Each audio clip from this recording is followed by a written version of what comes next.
A new school year has begun, and more students are learning in person than at any previous point during the pandemic. But there's a big problem in school districts nationwide. Crucial job openings aren't getting filled. There's a widespread shortage of bus drivers, substitute teachers, instructional aides, paraprofessionals, and cafeteria workers, among others. These jobs often get overlooked, but they're essential for shaping the learning experience for students. Everything from their trip to the school building, to the classroom that help they get, and the food they eat during the day. Here's what you need to know about these shortages, and what might be done about them. Some of these shortages are new, but others existed long before the pandemic. Schools experience worker shortages all the time, particularly in rural areas, which tend to draw fewer workers than schools in bustling urban centers. Observers of special education have been highlighting shortages of qualified workers for several years in nearly every state. Some school roles, like substitute teacher and cafeteria worker, tend to be held by retired teachers and people who are using the job as a supplemental source of income, two groups with frequent turnover. That said, the pandemic has exacerbated some shortages and opened up others. In a recent survey of districts, more than half said their bus driver shortage, in particular, is severe or desperate. Nearly 2/3 say it's their biggest problem right now. Workers have lots of different reasons for not wanting to take open jobs. Some workers are wary of returning to school buildings because they or someone in their household is at high risk for COVID-19 infection. Some were laid off or furloughed during the early days of the pandemic and got other jobs in the meantime. Some are put off by vaccine mandates.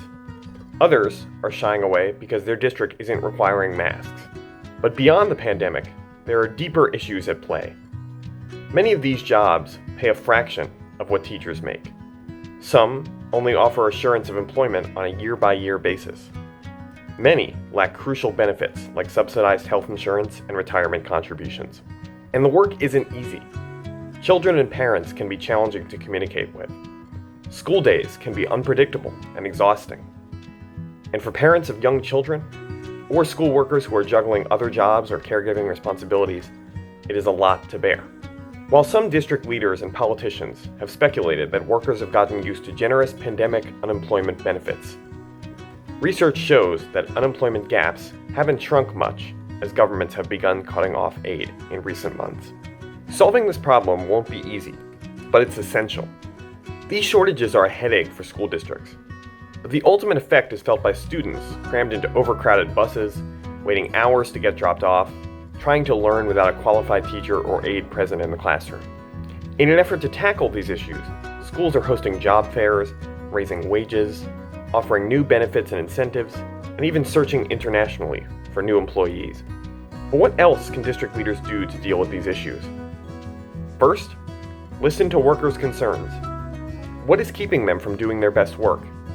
What is keeping potential new hires from choosing to apply? What resources might address these issues? Next, collaborate with state and local labor departments. Get the word out about openings and expand the pool of potential candidates. Districts can also use a portion of their federal funds to provide bonuses to employees in hard-to-fill roles. And they can partner with families to provide an alternative to services that are currently lacking within the district, like giving parents money to transport kids on their own when a bus isn't available. These staffing shortages won't go away overnight, or even when the pandemic subsides. But understanding the root causes is the first step to ensuring that all school employees are fairly compensated and acknowledged for their vital contributions.